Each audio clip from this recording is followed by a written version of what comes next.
Act 1, Scene 5. Month 1. Chris's office, early afternoon.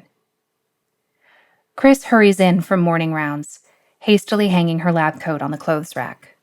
She's dressed more nicely than usual, and it seems to add to her discomfort, reminding her of the opportunities and possibilities that may open before her in the next few hours. She sits down and pulls the first file off the stack on her desk, exhales deeply, and prepares to read, trying to focus and settle her mind. An extra chair has been placed facing her desk, and her eyes glance from the file to the chair and back to the page. "Focus," she commands herself. At that moment, Lisa comes in. Chris looks up sharply. "Doctor, Mr. Galvani's here." "Already? Rats. I was hoping to go over the numbers one more time." Rising quickly, she pulls on her lab coat and tries to steady herself.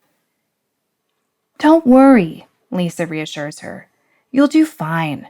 You look great. I mean, that's not why I think you'll do fine. I just wanted to say you look really nice." Under breath, she murmurs, "Of course it can't hurt." Chris mutters grimly, "At this point, I'll try anything." Lisa laughs. "That's the spirit." A moment later, Lisa returns with Gary, who has traded his golf shirt for more formal apparel. He looks every bit the powerful corporate executive that he is. "Dr. Carey, this is Mr. Galvani," Lisa says. "Good to meet you, Doctor," Gary says, striding towards Chris. Extending his hand, he adds, "Please, call me Gary." Chris meets him halfway. "And I'm Chris," she says, firmly shaking his hand. "Please have a seat. Would you like some herbal tea?" Sure," he says. "Thanks." "Thank you for coming," Chris says, pouring tea into 2 mugs. "I must say I was surprised when you called and said you wanted to meet with me. Not many people take an interest in a disease that affects so few." "It was my wife's idea," Gary admits. "To keep the peace, I thought I'd better come and check it out." "Really?" she says, handing him a mug. "I'd like to meet her." "Oh, no," he says. "I know better than to bring her along. You'd end up owning my house." Chris laughs. "Then I definitely need to meet her. How did she hear about us?" "She knows your friend Kelly. Jennifer met her at a charity event. They hit it off." "Oh, that's right. Kelly mentioned her more than once. I'm glad she told you about our research. Please thank her for us." "I'll do that," he says. They sit quietly for a moment, sipping their tea. Then both of them start to talk at the same time. They stop and laugh. "Sorry," Chris says. "You first." "Okay," Gary says, putting down his mug. "I read the material you sent over. I must say, it sounds like a terrible disease. But before I take anything to my board of directors, I need to ask how things are going. What kind of progress are you making?" Chris has been over this ground many times and has distilled her hundreds of hours of research into a concise statement. She's spoken to potential donors, patients, their parents, and anyone else who asks.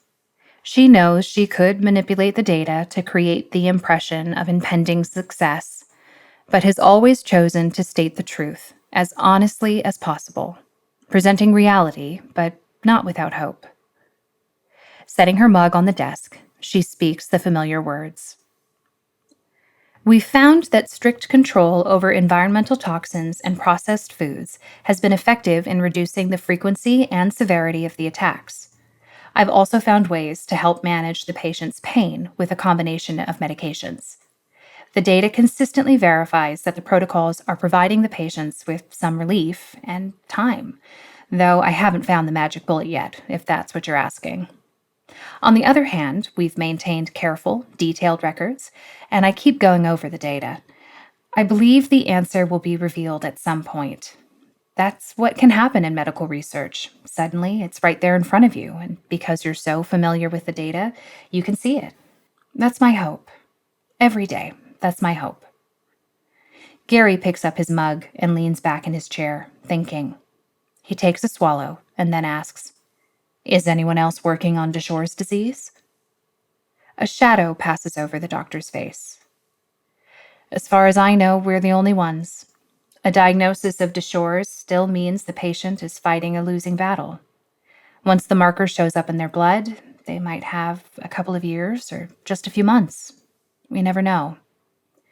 I wish more researchers would get involved, but most go where the funding is, or where the potential for recognition lies.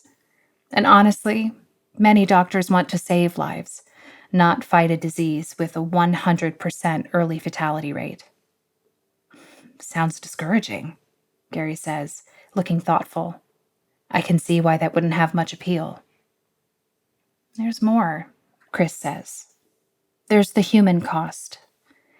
Teenagers tend to think they're invincible. When the attacks start, suddenly they realize how vulnerable they really are. They're devastated. Many doctors can't handle that kind of emotional toll day in, day out." "But you do," Gary says. "For now.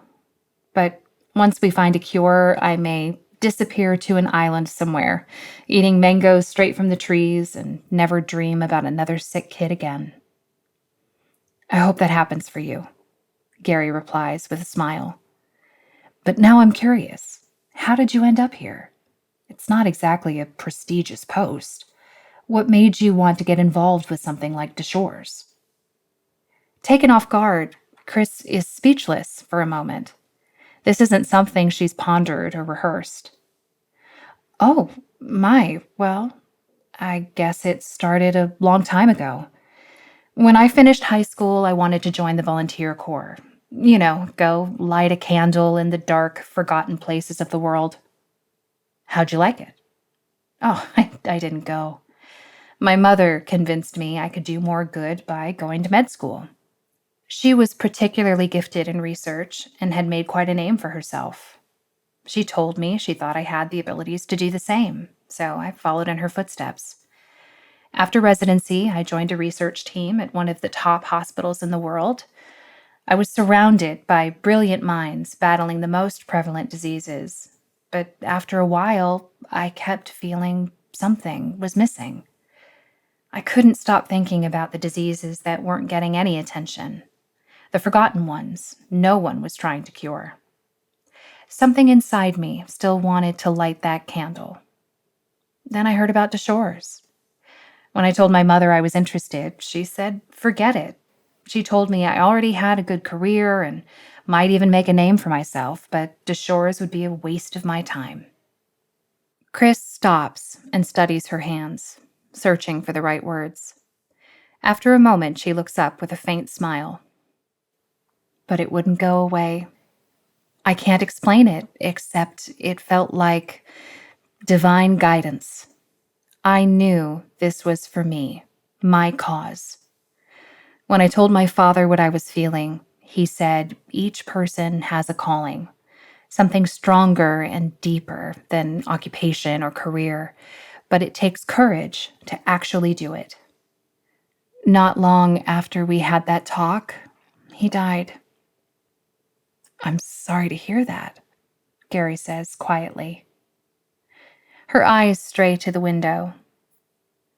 "He was such a loving encouragement to me, even through the last days of his life." She sighs, but when she looks back at Gary, there's a light in her eyes. "In a way, his passing ignited my sense of urgency. Time was running out for those kids, and I wanted so badly to give them more years. I dove in with all my heart. I wrote grant after grant. Many were funded. Then we received some large donations, wealthy families who had lost children to the disease.